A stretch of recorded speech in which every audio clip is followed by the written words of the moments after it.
Hey, Kev, let's follow this trail over here. This looks like there might be something waiting down there. All right. Hey, wait a minute. Do you hear that? Yeah, I thought it was just me. What the heck is that? I don't know what that is. Whoa, do you smell that too? That's unbelievable. Hey, look. What the?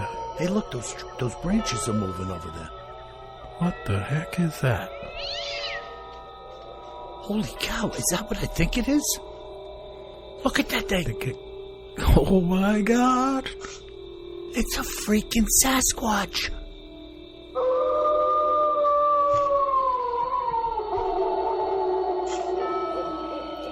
Welcome to the Bigfoot Terror in the Woods Sightings and Encounters podcast. I am your host, W.J. Sheehan. Hello, everybody, and once again, may I welcome you and yours to what is going to be yet another spectacular podcast. My name is W.J. Sheehan, and I am the author of a series of books entitled Bigfoot Terror in the Woods Sightings and Encounters. And I would encourage you to partake of them. They're available at Amazon in paperback and ebook formats. And if you're an audio type buff, you could get volumes 1 through 6 at Audible, iTunes, and Amazon. So show your support for what we're doing and buy about 600 of them. 605 to be exact. And without any further ado, may I introduce you to my co-host and brother, KJ Sheehan. Kevin, how are you? I'm good. How about you, Bill? Marvelous. You think that was a push at 6:05? You know, I couldn't contain myself there. Maybe I should have held back at 600. I mean, just to make it clear, if somebody orders more than 605, you can accommodate those orders, right? I can. And if you buy 605, you get one free. That's all right. So there you have it. Jump on it. Awesome. Oh, my goodness. It is awesome. I was just saying to my brother and to you folks now that we're expecting 0 or sub-zero temperatures over the next couple of days at some point in my neck of the woods. Whoa. Yeah, there's something strange about sub-zero. Yeah, I am not ready for that, just to be clear. And you know, Kev, I have a lot of glass in my house. And thankfully, when we put this place together, I had those hanging blinds installed. Right. And I found that on these really cold nights, the temperature won't raise to the level I have it set at in the house. Really? Yeah, because of the coldness coming through the windows. So what I do, though, is I turn all of the blinds shut, and then it starts to elevate. Yeah, well, I guess you get a little pocket of air, right, between the blinds and the window. Window, yeah. Just shielding it from blowing in. Another layer of insulation. There you go. So that wasn't exactly why I bought them. I bought them so people couldn't peer in, but heck, it works. Hey, it's a bonus. It's a bonus. Yeah. So, my brother, what do you have today in our cryptids in the news and other oddities Well, first segment? off, I'll start and say, well, it's not 0 here in North Carolina, but it's cold, relatively cold. We got 2 inches of snow last night, which is exciting for us. Uh-huh. And I just walked out to my truck to put something in it with just a kind of fleece jacket on, and I came in and I was like, whoa, it's cold out there. Yeah, did Bigfoot bend your sleigh in half? He didn't. Hey, I can ride this. Exactly. Crunch. Yeah, but I'm doing okay, and today we're going to cover a couple of different things in Cryptids in the News and other oddities. First, we're going to go to the news. We'll start there. So a couple of our listeners wrote in about this too, but I had noticed it in the news, but I love the fact that people are tipping me off as well. And that is, Bill, I don't know if you saw it either in the letters or on the news, but on about a week ago, on Friday, January 22nd, an Oklahoma state representative filed a bill to create a Bigfoot hunting season in Oklahoma. You think this is legit? I don't think so. Well, it's legit that he did file the bill. So it's Representative Justin Humphrey. Okay. He filed a bill, and that would allow them to draft rules and dates for hunting licenses and fees to catch the elusive creatures. Again, this is one of those things, Kev, where I don't know, man. If it's legit, you don't just jokingly bring a bill before the House. Yeah, I don't know. This sounds pretty strange, doesn't it? It's Oklahoma, I mean, some of the folks are saying, it just will bring in a lot of revenue, for the state, right? Because they didn't say how much they were. I'm assuming it's going to be a pretty decent fee to get your Bigfoot hunting license. And then they're saying that it'll bring a lot of tourism to the state, which, I don't hate Oklahoma, but there's not a lot of reason to go there for tourism, Right? Maybe it's storm odd. Watching. Yeah, well, we know those tornado watches race around there. Yeah. I mean, I've driven across the state in the summertime, and it is pretty cool when those supercells are brewing out there over the plains. Yeah, that's creepy as all get out seeing those things. Exactly. So you think there's some legitimacy to this? Well, legitimacy, this guy definitely filed this bill. I mean, this is on one of the major news outlets, this story. Okay. And then they have commentary about it, So, some of this commentary, talks about, well, it's a good way to drum up some extra revenue for the wildlife department. And then other folks, come in and they're saying this is a horrible idea. One, somebody actually finds a Bigfoot and kills it because they have, a hunting tag killing it. And that's this, a few of the folks that commented on it said, this is kind of like murder to them because, we know that these creatures, or we think that these creatures are pretty intelligent, right? To be as elusive as they are. Yeah. And then killing it is one thing. And then, of course, a bunch of people chimed in like I was thinking, some hunter will get spooked by another hunter and just shoot the other hunter. Well, that happens anyway right now with deer hunting, unfortunately. Absolutely. But, some big guy walking around in camo, a 6'5" looks a lot more like a Bigfoot if you're carrying a Bigfoot hunting license than a deer. Yeah, caution hunters in Oklahoma. If you're tall, don't wear a ghillie suit. Yeah, and if you're tall and you're sporting your COVID-19 grown-out beard, probably don't want to be roaming around in the forest.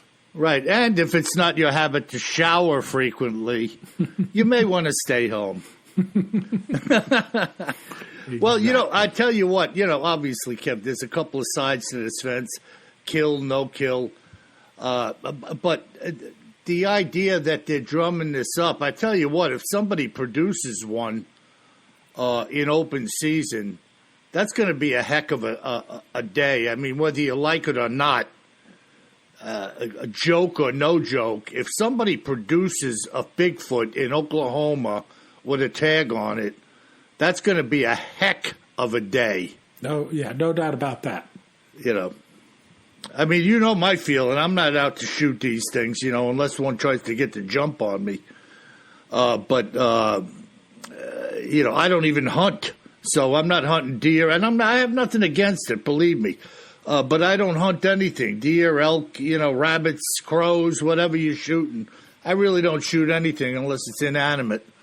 But like I say, in a moment of self-defense, I'll plug anything.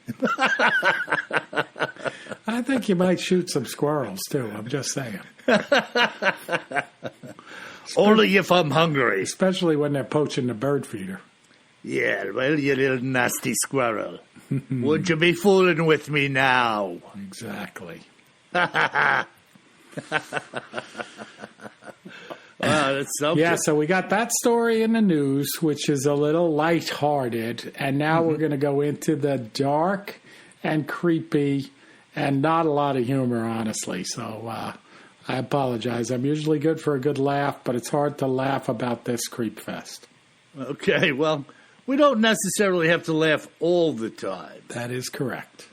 So we are going into Japan. Yeah. To the suicide forest. Oh, that is some creep fest over there, man. It's an absolute creep fest. So, wow. In Japanese, and I'll do my best Japanese pronunciation, it's known as Aokugahara, also known as the Sea of Trees. And it's on the northwestern flank of Japan's Mount Fuji. Which I've been to Japan a bunch of times, as you know, Bill. I haven't been to the suicide forest, thank God. But I have seen Mount Fuji in the distance, and it is one of the most spectacular sights. You know, yeah, no, I don't think many people are aware of just how much.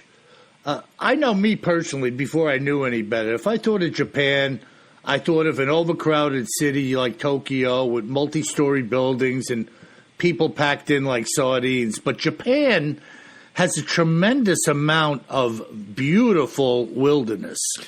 Absolutely. It's a very large country, too. You know, you think of it like it's this little tiny island. Yeah. You know, when you look at the globe. But it's a pretty large country, and it's mostly rural. Yeah. You know, and quite beautiful. Yeah, that's the amazing thing. You know, you look at it, my thoughts are, as you said, small island, too many people, overcrowded. Yeah. But the reality is that most of the people live in a couple of tight areas. And then once you get outside of there, it's just they have a tremendous respect for the land, too, right? Absolutely. Yeah. And, and it, you know, of course, for thousands of years, it was quite an isolated country, you know, because it's an island and it's pretty far away from everything else. And, you know, that's part of, you know, not to get into the whole story here, but part of what happened in World War II, right? They had their emperor, and who was you know, believed to be like a straight descendant of God. And, you know, they believed that the rest of the world was literally out to get them. You know, and they were so different than the rest of the world because they were this isolated island. Yeah, it was a sad state of affairs that you could get into people's head to that extent. Oh, terrible, you know? yeah. But, you know, you could see it happening. Wow. Yeah, so how do we make our way around to this nasty suicide forest? Yeah, so this forest, if you go out there, which I hope none of our listeners do, and I'll tell you why. So first off, you know, I know it's tough times out there for sure, and we don't want anybody committing suicide, period. You know, there's no reason for that. Everybody has more good that they can do in the world. There's no reason to commit suicide, no matter how bad things look. Right. But when you go out to this suicide forest in Japan, it is a very creepy place. Yeah. And hundreds of people have committed suicide there per year over many years. So, which is, you know, the highest, I think it's the highest based on everything I read, number of suicides at any one location. And what my understanding is that they have a lot of signs around there, too, trying to encourage people to turn around and not do this. Yes, Japan is very aware. Well, first off, let me back up. Japan has more suicide in their culture than other cultures. Like, it's kind of viewed with less negativity than, say, here in the U.S. Like, it's it can be viewed as not quite as a positive thing, but, you know, it has a longer tradition of suicide, and we know that, going all the way back to feudal times with the samurai, right? They would kill each other, kill themselves, not kill each other. They did that too, but they would kill themselves as a way to save honor. Yeah, and of course the kamikazes.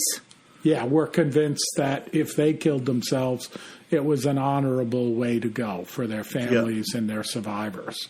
Yeah, and towards the end of the war, men, women, and children were jumping off cliffs because they were told that the Americans were evil monsters and were going to torture them and do awful things to them. So rather than suffer that fate, they were jumping to their death into the sea. Absolutely. Now, I think that's a little bit different, right? That's the pure propaganda of the last thing you want is to fall into the hands of these American GIs, Right. Now, what's interesting, right? Our father, Bill, fought in the Pacific in World War II, and, the Japanese were actually pretty gruesome to the Americans over there, and the Chinese, for that matter. Yeah, really bad. Yeah, really bad. But anyway, let's get back to the suicide forest. Yeah. So there's a couple of things about this place, or more than a couple, that are absolutely creepy. And I'm pulling some of these points from a story that was written on the website of our friends called Mental Floss. And so I pulled a couple of facts from there. So this place is about 13 and a half square miles. So it's not huge, but it's a very dense forest. And the trees and root systems and stuff have grown over a bed of black lava. Huh. So it's kind of strange, right? Like you come in and, you wouldn't think there'd be anything living right on the lava field. Like if you go over to Hawaii and on the Big Island and you walk along the old lava fields, there's not much growing there, the black lava. Here you have a very dense forest. And then, of course, you go out there today in modern day, it's in a very rural place, not much cell coverage. And then apparently, like the high level of metallic and iron in the lava causes compasses not to behave correctly. That's interesting. Yeah, so you wander into this forest, and a lot of people that go into the forest, even not to commit suicide, of course, they bring tape with them, like a roll of tape. And you have to literally leave a trail of tape in order to find your way out.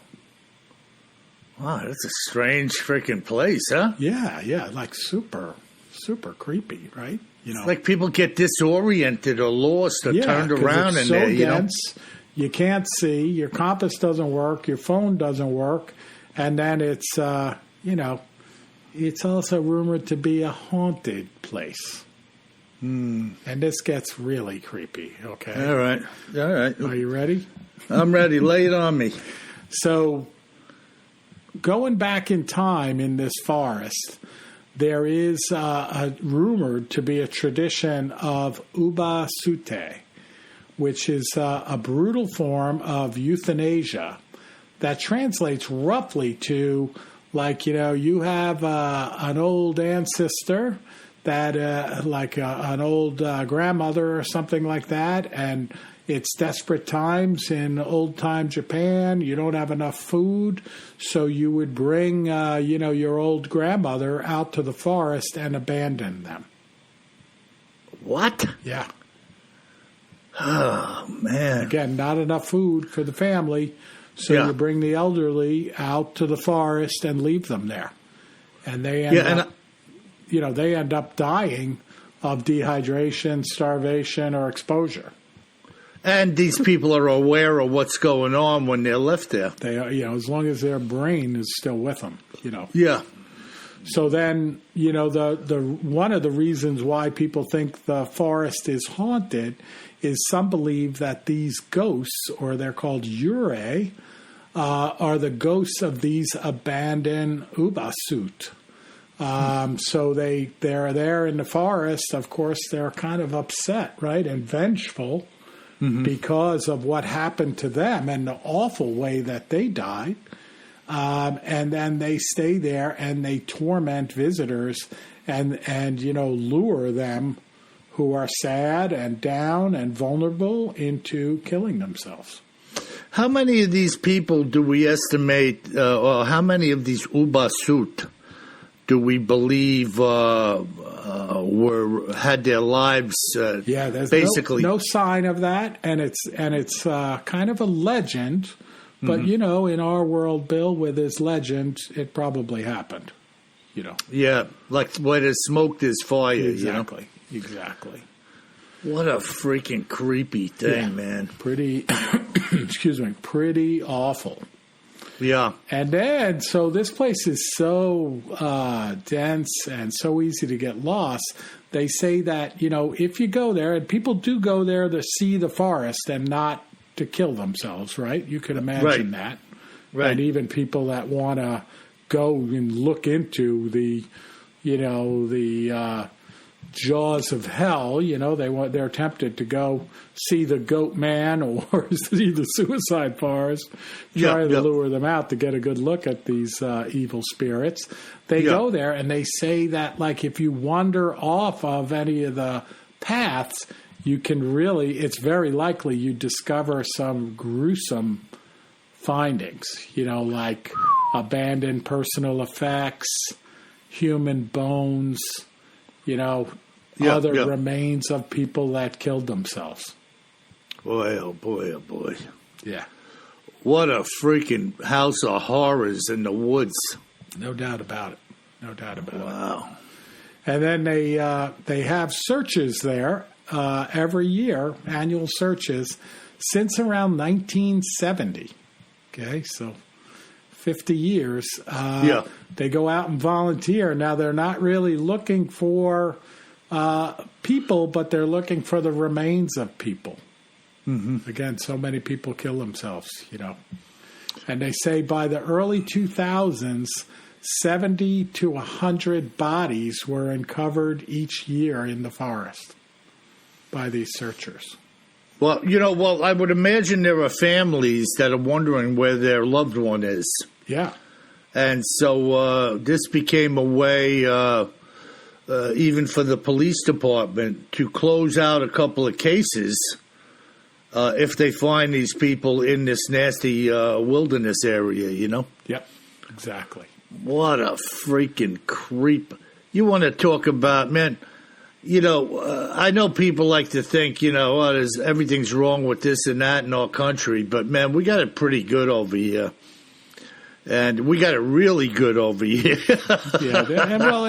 And we have a suicide problem here too, right? As far as I'm concerned, if one person in the United States committed suicide, it's one person too many. Everyone has some reason to live. No one has to kill themselves, no matter how bad it might look.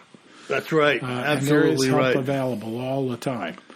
Yep. So, kind of in closing on this, though, it's interesting. So, of course, the forest has this reputation, right, of being one of the number one places in the world where people kill themselves.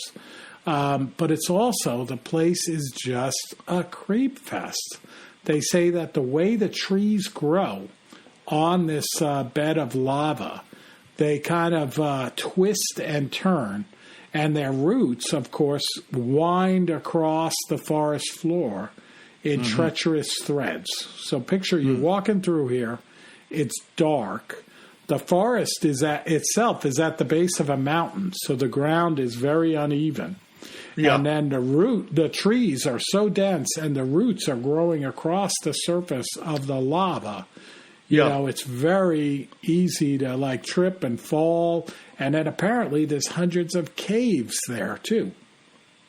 Yeah.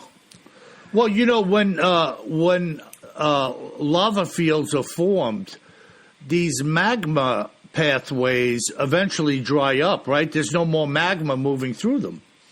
Then you have these little tunnels or sluiceways that can be hidden below the surface. Yeah. I mean, you could break through one of them and slide in or drop down. Yeah. There's all kinds of nasty stuff that can go on there, not to mention turning an ankle or breaking a leg or something tripping and going down over there. Yeah, and then one of the visitors that went to this forest, and of course came back to tell about it, they described the silence inside this forest because the trees are so dense, like the wind doesn't come through there too well. The wildlife is extremely sparse. It's dark. They described it as chasms of emptiness. And this woman added that she cannot emphasize enough the absence of sound in the forest. And she writes, "My breath sounded like a roar." Wow, that is freaking intense, man. Yeah, no thanks. And where have we heard this absence of sound before? Not that one has anything to do with the other per se, but you isn't mean it when weird? a creature might be around? Yes. Even the crickets don't make any sound? That's correct. Yes, that's where There's something going on there, Yeah. with that deathly silence, Yeah, and we talk with some of the other creepy stories, Bill, how some of these spirits, these evil spirits or demons, prey upon those that are vulnerable. So certainly if you're wandering out, contemplating taking your life, and you're in this eerie, terrible place, and then, there's some spirits there. Maybe it's from these folks that were put out there and abandoned, these older folks. Maybe it's from some plain old demons. Yeah. You're certainly vulnerable. You're kind of on the fence, so to speak, of taking your life. You go to this place, it's hard to get out of there without taking your life, from what I read. Yeah, and, let's face it, evil, whatever evil we're speaking about, would love to partake of taking advantage of the weak rather than the strong, right? Exactly. They always look for their mark, somebody who's vulnerable, somebody who's a little downtrodden or separated from the pack. Yep. And make their move, Yep, exactly. So, that's why it's good, right? To have some good associations, good friends, church, whatever your gig may be, to keep yourself uplifted. Absolutely. And even if you don't have those things and you're thinking about taking your life, suicide hotline, call them. There's always someone to talk to. Yep, yeah. No, it's fantastic, fantastic. So, boy, that was a strange topic for other oddities. But, you want to talk about odd. It doesn't get much odder than that in our society as we know it today, Oh, no doubt about it. Very, very strange. Well, I got something really strange as well. And, you talk about weird areas, Kev, like this suicide forest. This account that I'm about to read occurred in the Northeast here, in an area which is known to many as the Northeast Triangle. I thought you were going to talk about Lake Ronkonkoma. No, yeah, Lake Ronkonkoma. The Northeast Triangle. And it's weird the way there are these triangles spoken about around the country. You have the Alaskan Triangle, the Northeast Triangle, the Bermuda Triangle. And if you folks know of any other triangles out there that you've heard of that we're not aware of, bring it to our attention. But the Northeastern Triangle, I believe it's part of Jersey, New York, Pennsylvania. I'm not certain as to the extent of it, but I think I pretty much covered there. Maybe a little portion of Connecticut. But listen to this. This is one of these strange things where you say to yourself, what? And in 1979, oh, by the way, this was given to me by a fellow named Guthrie Ennis, a resident of Eastern Pennsylvania. And this is what Guthrie had to say. In 1979, I had gone into the eastern hill country of Pennsylvania deer hunting, as was my normal routine in the fall of every year. At that time, I had a Jeep CJ with a full roll bar installed that I used for my hunts. In this particular location, I had parked about 100 yards from the road and hiked into where I had set up a stand in the woods. So he's a bow hunter. We were already on the receiving end of some snowfall, but the deer population was robust.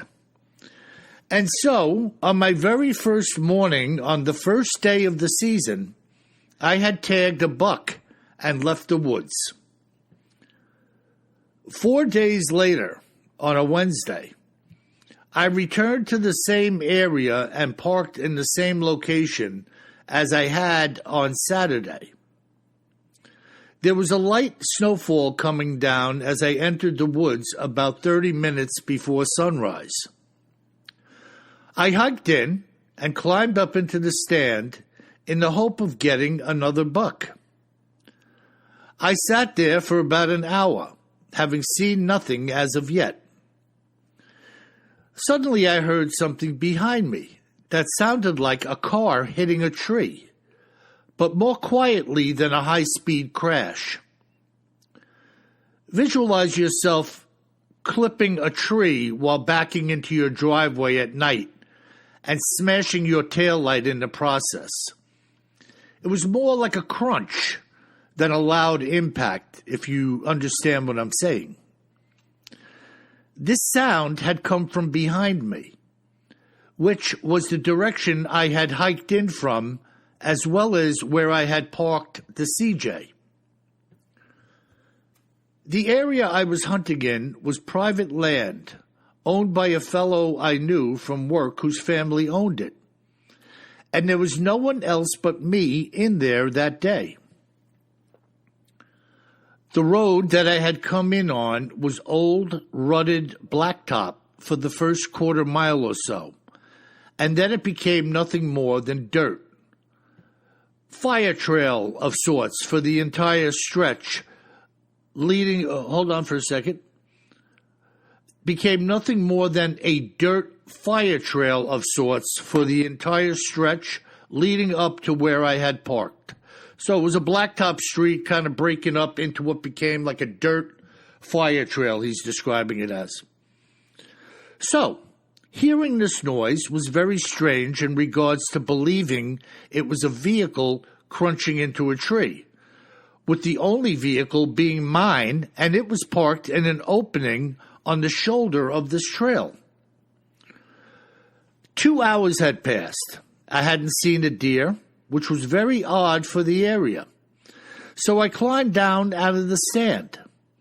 I secured my gear and started heading back to the truck. As soon as I was in sight range of my CJ, I could see the truck leaning on a tree.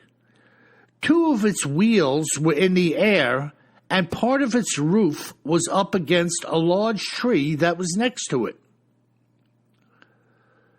Before I moved any further, I began to scope out what I could, looking for the potential culprits who had tipped my truck.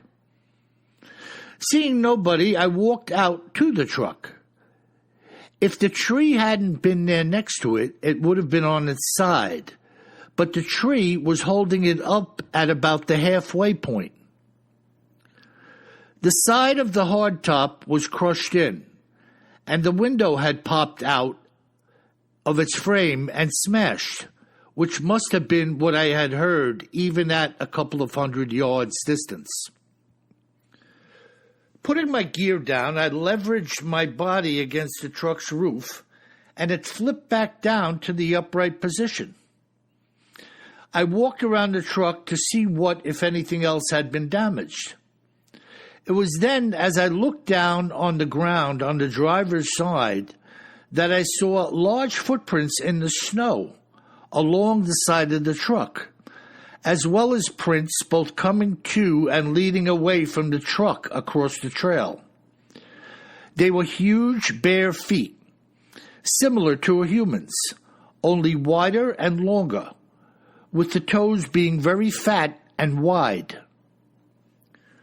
The snow was still falling, and what I was looking at had been made in about a 2-inch base of snow, with some additional snow having fallen into them. I immediately said to myself, Bigfoot. Having seen the In Search Of show, as well as having heard the stories coming out of the Pacific Northwest, I frankly couldn't believe my eyes. And the fact that this thing was able by itself to shove my Jeep over and against this tree was rather remarkable. I was fortunate that it had landed in the exact position it had. Otherwise, I couldn't have toppled it back to the righted position alone. There had been many a tale told in this area of Pennsylvania about similar creatures being seen and even shot in the 1800s and early 1900s. But as far as I was concerned, they were old wives' tales, like those told about werewolves and the like. To date, I haven't so much as seen any further indication of them being around.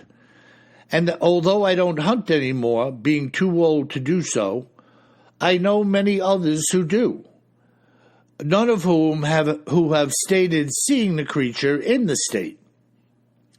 It was very, very odd to say the least, and I thought that you may be interested.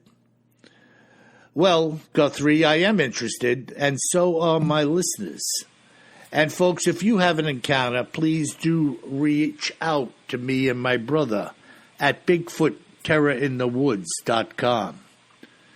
What do you think of that, Kev? Oh, pretty strong evidence.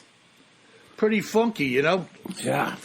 I mean, there's no doubt in his mind. What do you think when you walk up and your Jeep's leaning against a tree and there's big footprints in the snow? Yeah, I mean, that's... Hello? It's pretty significant. In a rural place, right? Yeah, come on. And, it's interesting, though. You see, he commented that there were tales around that area. Who knows what tales are, where he heard them, from the 18 and 1900s. So it's kind of weird, when we're snooping around and when you're snooping around for stories and antiquities in relation to Bigfoot. There's stuff out there, that we haven't uncovered. There's a lot of sightings, strong history of sightings in Pennsylvania. Yeah. Yeah, so there's I told you, Kev, this is where the guard at work's brother took the snapshot of the print. That's right. That he showed me on the iPhone. Yeah. And the guy wouldn't let me use it. It's a weird thing, right? What's the big freaking deal? It's a picture with your hand next to it. Didn't even have his face on it. Yeah, we're actually going to get to one of those questions, Bill, about the pictures in listener mail today, too. So it is weird that some people just won't let us publish it. But again, folks, we still want you to, if you see something, say something. We honor your privacy, 100%. Yeah, and... if we have something come in, like I last got that picture, Kev, of the woman from out in Colorado. That was a few months ago. You remember me showing that to you? Yep. And I had spoken to her on the phone, and I was looking at the picture. It was difficult to discern what she was talking about. But once I narrowed my eyes in on what it was as she explained it, I could clearly see what looked like a footprint and then another one down to the right where it had stepped before it made that one. But some of these pictures, aren't really... I've had people, Kev, show me pictures, vast panoramic views of areas where they had encounters. Countrysides, valleys, hillsides. Yeah.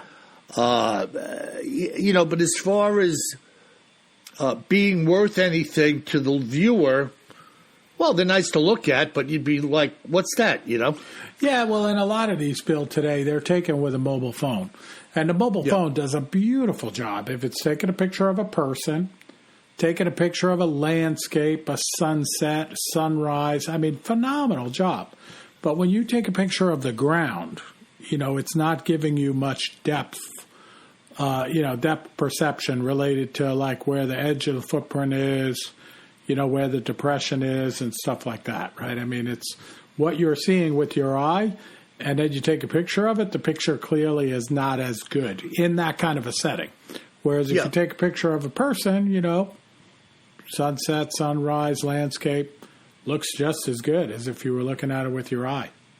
Right. Now, the interesting thing about the Bigfoot picture that was given to the security guard by his brother, this was sent for no other reason that it was one brother deer hunter talking to his brother deer hunter, just showing him this incredible thing he stumbled across in the hills of Pennsylvania. Right. And it was a beautiful footprint. Yeah. He wasn't looking for Bill, the Bigfoot writer and podcaster, to even see it. It wasn't his intent for anybody other than to show it to his brother. Right. He didn't put it up on a YouTube channel, Nowhere. Yeah. He didn't want me to do that. Yeah, no, I get it. So, and it was an incredible, beautiful footprint with his hand and hunting glove laying next to it. And it was big. I mean, this thing came from a Bigfoot, man. So there's stuff wandering out there, man. There were freaking things going on, the likes of which people cannot imagine. And it's only those who experience them whose eyes are then open to the reality of such phenomena, who knows? Maybe out in the suicide forest, there are some creepy things freaking flying around and wandering around in there that the unprepared person doesn't know what to do with. Well, especially the vulnerable person, right? Certainly. Yeah. No, There's creepy stuff out there, man. There's something creepy going on if hundreds of people are killing themselves every year in this 13.5 square mile place, right? Yeah. It's like a magnet attracting them. Yeah, just total creep. So just like these haunted houses, right, where people keep going back to them. They want to investigate it. This team wants to investigate it. That team wants to investigate it. People are just drawn back to it, and in my opinion, for the wrong reasons, Yeah.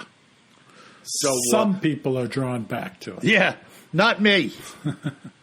Yeah, I'd have enough time flipping my CJ over and seeing footprints in the snow. I'm terrified of the demonic stuff. The creatures, all right. The demonic stuff, no. Yeah, well, I don't want to mess with that. Yeah, there's only one way you can fight that. Mm-hmm. And generally, it's prayer and preparation long before the battle ever happens, And just in case, I got a cross around my neck. Yeah. Just in case. So that's it. I figured I'd share that story with you and the listeners tonight. The power of these creatures. Kev, I think we discussed the story many, many months ago about the meat freezer. Oh, yeah. Yeah, that's a good one. Now, when you think of some strength, characteristics of strength, that guy had through-bolted a locking hinge, galvanized locking hinge with carriage bolts and a master lock onto the outside of like an old Frigidaire floor freezer. And that sucker tore that lock and assembly off the freezer. I mean, think about that. That is like incredible, insane. Some pretty good grip, number one, and some great strength, too. Oh, it's off the charts. Yeah. And when I was kind of looking at this story tonight to share it, I was thinking about the world's strongest men. They have that competition, Kev? Yep. You ever see the part where they flip the cars? Yeah. They got to roll the car like a couple of times this way, then get on the other side and flip it a couple of times back. And they're a relatively small car. Like, who am I to call it small? Like, it's easy, Yeah. I'm not even sure if they have engines in them. But you could see these guys got to put everything they got in it to get the first movement going. Yeah. Then they usually just get behind it and like force it while it's moving and then get around the other side and do the same thing. But you look at the size of those guys and then think about how much power a Bigfoot has. Ain't nobody on the world's strongest man ripping that hinge and a master lock off of that freezer. Now, that's a different kind of strength, you know. Yeah, it's not happening. You can use your legs, number one, to, like, lift up the car. You know what I mean? Like, right. You can use those big muscle groups. You're ripping a lock off with your hands. I don't know how you do that. Yeah, it's just ridiculous strength. Yeah, just incredible. Yeah. So anyways, there you have it. Yeah, man. So what do we have with our listeners today? Anybody writing into us? Yeah, we got a few good letters. Bill, I also wanted to ask you, too, did you see the latest episode? I think it's the latest episode of Expedition Bigfoot. I think it was called Call and Response. Yeah, well, you know what's happening there. Well, we're going to talk about that, Kev. You know what's happening with that show now? Discovery Plus. Yeah. I'm pissed about that, too. Yeah, me too, because I've been supporting a lot of these shows and people for a long time, and now they're just selling us out for another $5 or $6 a month to buy into where they're now showing it. You know? And it's the same network. That's right. That's what frustrates me. It's not like one network dropped them, and now they're only getting picked up on this pay service. This is the network. You know, saying, hey, we got people that like this show. Let's see if we can get another $4 or $5 a month. And by the way, for the $4 or $5 a month, it still has ads. Yeah. I mean, I don't subscribe to it, but I read about it. Uh-huh. If you don't want ads, then it's like $6 or $6.50 a month. I'm like, what are you kidding me? Yeah, well, look, you know, I've been talking up Expedition Bigfoot since they made their debut last year. And I'm like a walking salesman for this show. And what they did this year was they launched the first 2 new episodes, the second of which was what you're talking about, Call and Response. Yep. And now since then, we haven't seen an episode in 3 weeks. Yep. They're on this pay-per-view or whatever. Discovery Plus, yeah. Yeah, selling over there. You know. Yeah, I am with you, Kev. I'm pissed off. Yeah. Now, I did read today, I looked into it because I'm looking at the chat boards, you know, on the internet. Yeah. And a lot of people are writing in to the cable providers, you know, like some of these notes were going into Comcast and saying, like, come on, guys, I'm paying $100 or $200 a month. Right. Why, you know, we gotta get Discovery to stop doing this because it's not Comcast either. It's Discovery. Yeah. And then a spokesperson for Discovery said, well, we're trying out this experimental thing. So I read that as there's hope. You know, as long as a whole bunch of people don't go out and give them the money, maybe they'll bring it back. Yeah, but here's the thing, Kev. Hope is one thing. But once again, here we have a bunch of fucking hoodlums making a money grab like it's never enough. You follow what I'm saying? Yeah. And I've been a proponent of many of these shows. I watch a lot of the things on Discovery and some other networks here or there, History and Travel and a lot of the paranormal stuff, the Bigfoot shows. I just want to see what people are doing. And I found Expedition Bigfoot to be exceptional. And to have the rug pulled out when I was just getting hopped up for what they were doing, it just sickens me. It doesn't sit right with me. I don't care what your lousy experiment is. And I hope somebody's listening to this show. I don't care what your experiment is. I am freaking hot under the collar about what you did. And you know what they're going to do, Kev?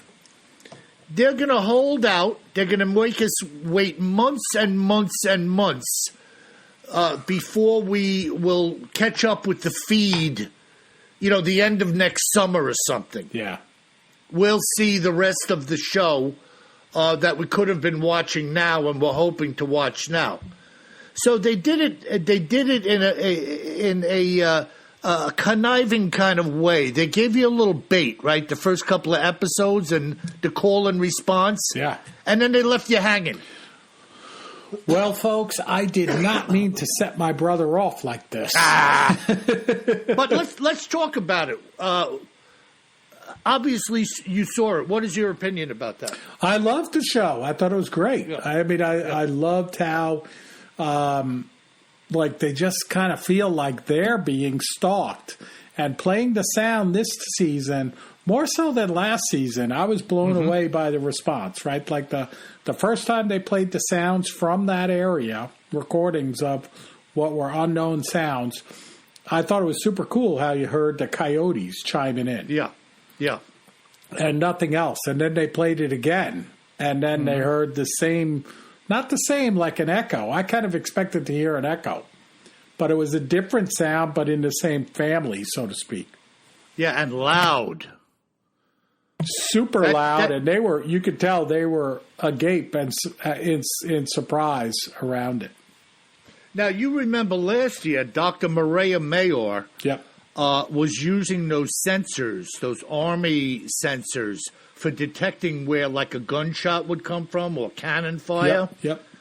And she did that call and response with that sound unit, and they zeroed in the response as being, they had a spot, a direct hit. This is where it came from. Right.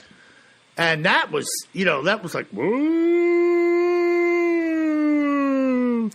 And hey, was that a recording or was that you? Because that was pretty good. I was there. They were looking for me.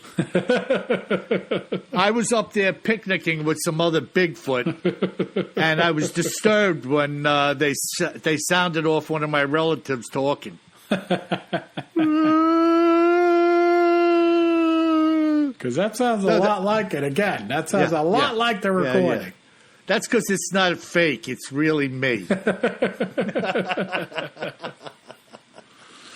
Yeah, I tell you though, Kev, once again, would you be walking around the woods with those cats in West Virginia? God, in the dark, pitch dark, there's something there. I mean, this woman has experience with, gorillas, primates, and stuff like that. She's not afraid of stuff.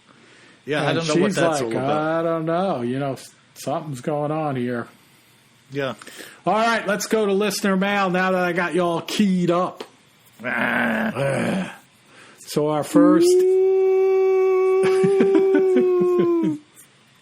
Sorry, there's a lot of Bigfoot around here today. I'm glad I got my headphones on. Martha would be coming out howling hearing that. All right. So where are we going? So our first email from our listeners comes in from Jack in London, England. And I'm wondering, Bill, you think it could be a descendant of Spring-Heeled Jack? Could be. Maybe it is Spring-Heeled Jack. That's right, because he is kind of timeless. Now, what does Jack have to say? So he says, "Hi, guys. Love the podcast. Just listen to the Champ Lake Monster episode. Love these creepy sea creature legends. Kev, I liked how you contrasted the Lake Champlain monster to the Lake Iliamna monster in Alaska. But I think there's one other critical difference that you forgot to mention." Oh. Yeah, I like this. Yes. In the Lake Iliamna episode, you mentioned the extreme abundance of salmon in Lake Iliamna. Although there are a lot of fish in Lake Champlain, I don't think that there is the same abundance to support a family of these creatures. What are your thoughts? Jack. And Jack, I think you're exactly right. I neglected to mention that, and that was one of the cooler things of the Lake Iliamna episode was that, the experts, when they go in and think of, again, it's not one of these creatures. You can't have one of these creatures naturally living. There has to be, at least a good, healthy handful of them. There has to be a lot of food for them. And they were saying, I forget how many millions of salmon are in this lake every year. And certainly, they could easily eat 10,000 of them without putting a dent in the population of salmon. Mm-hmm. And Lake Champlain doesn't have that kind of food source. So, I'm not saying that Champ isn't there in Lake Champlain, but it is a significant difference, as Jack from London mentions. Now, wait a second here. Are we making some type of strange presumption that there's not enough fish in Lake Champlain to feed some large predators? Well, there's not as an abundance, because I was making a contrast between the two lakes, and I didn't mention that. So that's fair. All right. Well, let's just say Jack was swimming over there, and all of a sudden Jack was no more on the surface.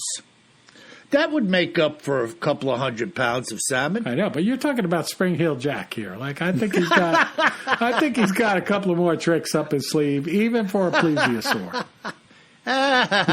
Come get me if you can, you nasty little chap. Come on over. I'm just innocently swimming here.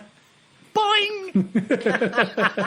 Next thing you know, he's riding on his neck like a horse. Riding on his neck like a dragon rider. Harry Potter. Yahoo! Woo! All right, we're going from one part of the UK to the Republic of Ireland. Aye. To Peter. Peter. He says, "Hi, guys." I can't even do it. Been listening to the show while I'm working from home and really enjoying the podcast. I'm also reading the books on my Kindle and telling everybody to check them out. Yeah. I was wondering about the Bigfoot eating out of the deer feeder in Volume 1. Uh-huh. The guy said the trail cam got a pretty good shots of it. Can we get those pictures on your website? Would be really interesting. Thanks, and take care of yourselves. Peter. Hey, Peter. Sloncha. I'll tell you something, Peter. Is there one thing you're going to get? It's kicking a can. Now take that. So what do you say, Bill? These people, they didn't want to share their pictures, I take it? Well, it's the same old story, you know. People are willing to talk, and they're not willing to share, you know. I hear you. Here's what I find in talking to people. Some people have already mentioned these things to other people. And in so doing, they've been made fun of. Or in their mind, at least, it wasn't taken the way they intended it to be taken. So now they're on the defensive side, talking to me and saying, well, I knew I could tell you, Bill, because I tried telling this to some other people and they thought I was a jerk. So that's kind of how it goes. It's a weird thing going on here with, I guess it has a lot to do with people, how strong they are mentally to kind of rebuff people who would be sarcastic with them or about this subject matter. Yeah. And their ability to share or not share or what's the word I'm looking for, Kev? Kind of clam up. Clam up, yeah. They don't want to talk about it anymore, but they'll talk to me because they know I'm in that boat, so to speak. Well, and we hear all of those stories, Bill, where somebody's with one of their relatives, maybe their uncle or their grandparent that they've known their whole life, and maybe they're 25 years old themselves. And then they mention something about the hairy man, and then their grandparent speaks up and says, now that you mention it, I saw one 50 years ago. Right. But they never mentioned it before. Right, and that's ideally what goes on. And I do that myself. Really? You've seen one and you haven't told me? No, I mean, I tell people all the time, or I ask the questions trying to evoke. That's how I got the picture of the Bigfoot footprint up in the Appalachians. Yeah, no doubt about it. If I didn't mention to the guy, I write books on Bigfoot and have a Bigfoot podcast, I just opened the door. No doubt about it. I mean, I'm out, when I was up in Alaska 2 summers ago, fishing, with guides and stuff and hiking. Every time I ran into a guide, I'd be like, hey, I do this podcast on Bigfoot. What do you think? You got any sightings? And what kind of response did you get? Nothing? I think the guides are a closed group, honestly. They would say, oh, yeah, there's been people here that have seen them, that have been on my trips. But they didn't want to be the Bigfoot guy. Right. You know, like they're just So that was their way of they're just trying to make blowing a it living. They don't need a label on them.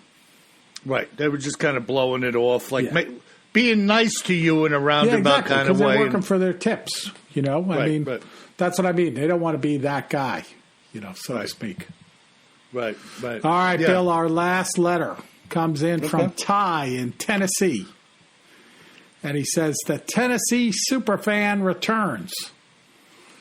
Greetings, Bill and Kevin. I hope all is well during these times. Unfortunately, I caught COVID back in October, and it was the weirdest sickness I've ever had. The only symptom I was bestowed on was loss of my smell and taste. I was confined to the four walls of my bedroom along with my wife, whom thankfully wasn't affected because she suffers from lupus. I've been commenting on the shows, but I've been diligently listening to you too. You guys are gaining substantial tread, and I'm happy for your guys' success. Now, formalities aside, have either of you seen the article where an Oklahoma representative proposed a bill of a hunting season for Bigfoot? There you go. That was it. Yeah, that was the letter I was talking about. Okay. Yeah. Yeah, it's awesome. You know, and I really appreciate folks like Ty chiming in with us and giving us heads up on things, you know? No doubt about it. Yeah. Because if you hadn't seen it, Kev, that would have been the first for me. I hadn't heard about it. Yeah, and Ty, by the way, I'm so glad that you had a mild form of COVID-19. You know, losing taste and smell. I know that's not fun, but at least it wasn't worse.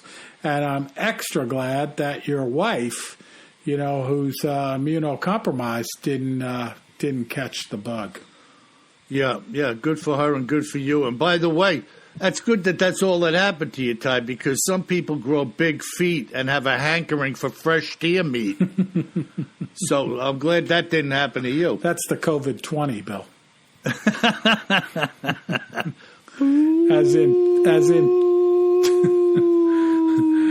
in 20-inch feet. All right, folks, that's it. Another great episode. Thank you for your great 5-star reviews. You've really been coming through with those. Keep it up, please. You know, leave a 5-star review for us right now on your favorite podcast player. It's virtually the only means we have for attracting new listeners to the podcast are those 5-star reviews. So keep up the great reviews, and by bringing more listeners in, we're able to continuously improve the quality of the podcast and also keep the podcast on a regular schedule, which we are pretty darn diligent about. Yeah, you're right, Kev. And by the way, if there's any shanty Irishmen out there listening to this podcast today and you want to have a piece of WJ, remember this. If you're walking around in the foothills of Scotland, always carry more gun than you think you're gonna need. Sleep tight.